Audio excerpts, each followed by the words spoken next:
Halo semua, salam sejahtera Malaysia, tuan-tuan dan puan yang amat dihormati.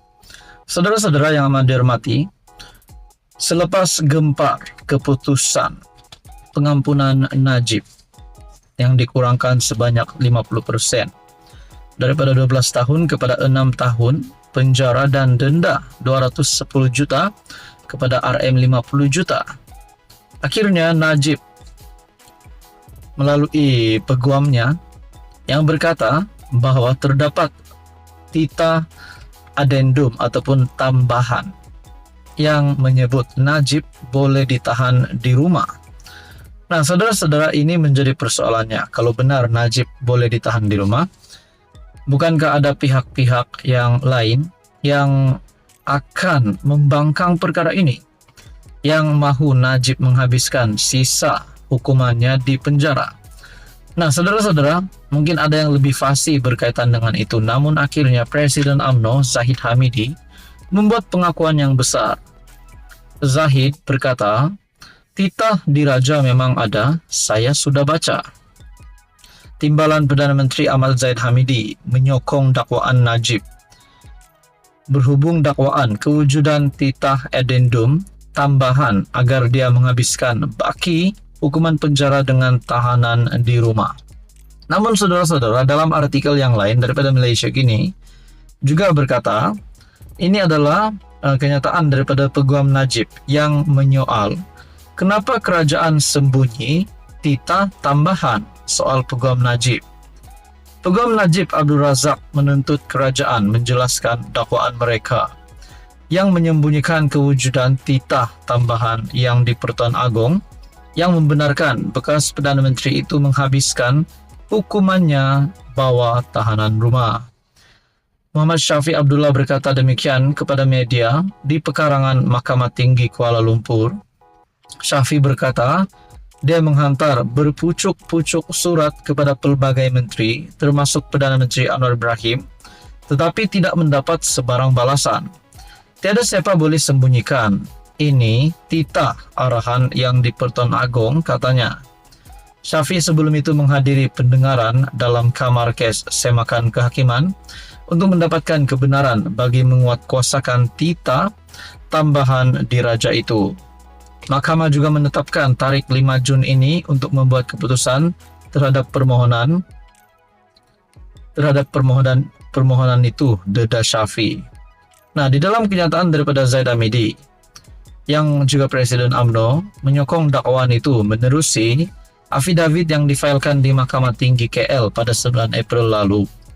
Dia mendakwa dalam pertemuan di rumahnya pada 30 Januari lalu, Menteri Pelaburan, Perdagangan dan Industri Tengku Zafrul memaklumkan kepadanya berhubung kewujudan titah adendum tersebut yang bertarikh 29 Januari 2024. Tampaknya Zafrul yang bersama-sama dengan Zahid Hamidi.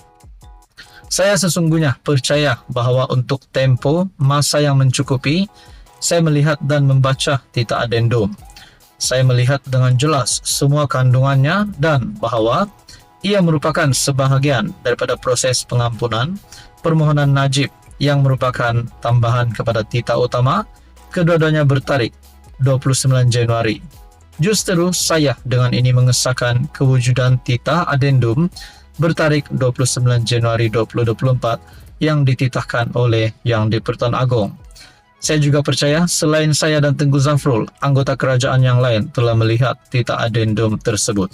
Secara khusus, saya sedar bahawa Menteri Besar Pahang, Wan Rosdiwan Ismail, juga telah melihat salinan titah adendum dan boleh mengesahkan perkara yang sama menurut Zahid. Adakah dengan ini Najib akan bebas dan kembali ke rumah walaupun keluar dari penjara dan meneruskan hukuman penjaranya di rumah? Nah, saudara-saudara, apa komen Anda? Sekian saja, teruskan bersama di dalam channel ini. Halo semua, salam sejahtera Malaysia. Selamat datang ke channel Fels Lifestyle.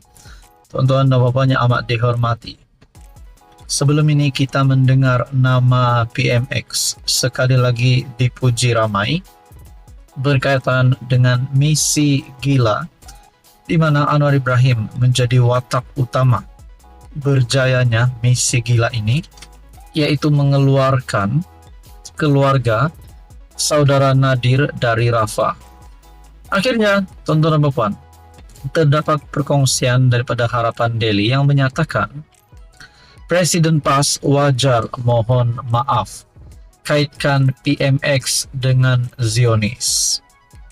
Selepas tular misi gila PMX membantu mengeluarkan keluarga saudara Nadir dari Rafah semasa bumi Gaza masih dihujani bom, membuka mata rakyat terhadap kemampuan PMX. Sudah pasti ini satu lagi kemenangan baru Anwar Ibrahim sebagai Perdana Menteri. Dan di dalam perkongsian ini menyatakan bahwa Hadi Awang, Presiden PAS, pernah membuat dakwaan yang mengatakan kemudian setelah PH berjaya mengubah kerajaan dengan kemenangan mereka dalam pilihan raya, berlaku usaha dalaman untuk mencalonkan Anwar Ibrahim sebagai PM oleh DAP, PKR, dan Amanah bagi mengetepikan Tun Mahathir dengan sokongan Amerika Syarikat, Eropa, Singapura, Zionis, dan juga Freemason. Itu adalah kenyataan Hadi Awang menurut artikel ini. Itu adalah antara catatan fitnah Haji Hadi dalam surat kepada pemimpin Islam Timur Tengah. Menurut perkongsian daripada ini. Nah, saudara-saudara, artikel ini juga menyebut kesungguhan PMX membantu menghentikan kezaliman terhadap rakyat Palestina tidak boleh dipertikaikan lagi, seperti diakui sendiri oleh aktivis cinta Gaza, Nadir An-Nuri. Katanya, dulu Saddam Hussein dan Erdogan menjadi suara lantang dalam isu kini. Kini giliran Malaysia di bawah PMX. Tindakan PMX mengkritik depan muka pemimpin kuasa besar dunia, Amerika Syarikat, dan Jerman, memberi harapan kepada masyarakat antarabangsa agar Malaysia terus ke depan, membantu dalam pembebasan Palestin. Umat Islam Malaysia sepatutnya bersatu dalam isu ini dan hentikan tuduhan-tuduhan liar pembangkang mengaitkan PMX dan Zionis.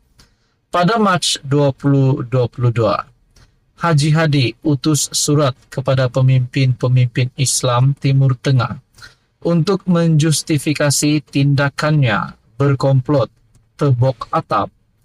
Dia menuduh usaha mencalonkan Anwar sebagai Perdana Menteri menggantikan Tun Mahathir dibuat dengan sokongan Amerika Syarikat, Eropa, Zionis, dan Freemason.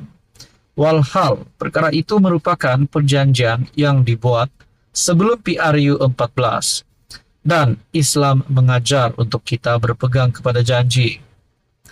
Haji Hadi yang sedang uzur dan dalam suasana hari raya, sewajarnya dia memohon maaf atas fitnahnya itu dan membuat islah dengan memperbetulkan sikap fitnahnya pengikutnya. Hal ini memandangkan tindakan PMX dalam isu Palestin tidak mampu dia lakukan semasa menjadi Duta Khas Timur Tengah bertaraf menteri. Hentikanlah mengkritik dan bantulah usaha PMX ini. Berikut antara catatan fitnah Haji Hadi dalam surat kepada pemimpin Islam Timur Tengah. Kemudian setelah PH berjaya mengubah kerajaan dengan kemenangan mereka dalam pilihan raya, berlaku usaha dalaman untuk mencalonkan Anwar sebagai PM oleh DAP, PKR, dan Amanah bagi mengetepikan Tun Mahathir dengan sokongan Amerika Syarikat, Eropa, Singapura, Zionis, dan juga Freemason. Nah, saudara-saudara, tuan-tuan dan bapak, mungkinkah ini adalah satu lagi fitnah yang dilakukan oleh Haji Hadi? Nah, ini menjadi persoalan. Dan menurut artikel ini, Presiden PAS wajar mohon maaf kaitkan PMX dengan Zionis. Dan menurut artikel ini juga dinyatakan Haji Hadi yang sedang uzur dan dalam suasana hari raya, sewajarnya dia memohon maaf. Nah, tuan-tuan dan bapak, apa komen Anda? Sekian saja. Teruskan bersama di dalam channel ini untuk info yang seterusnya.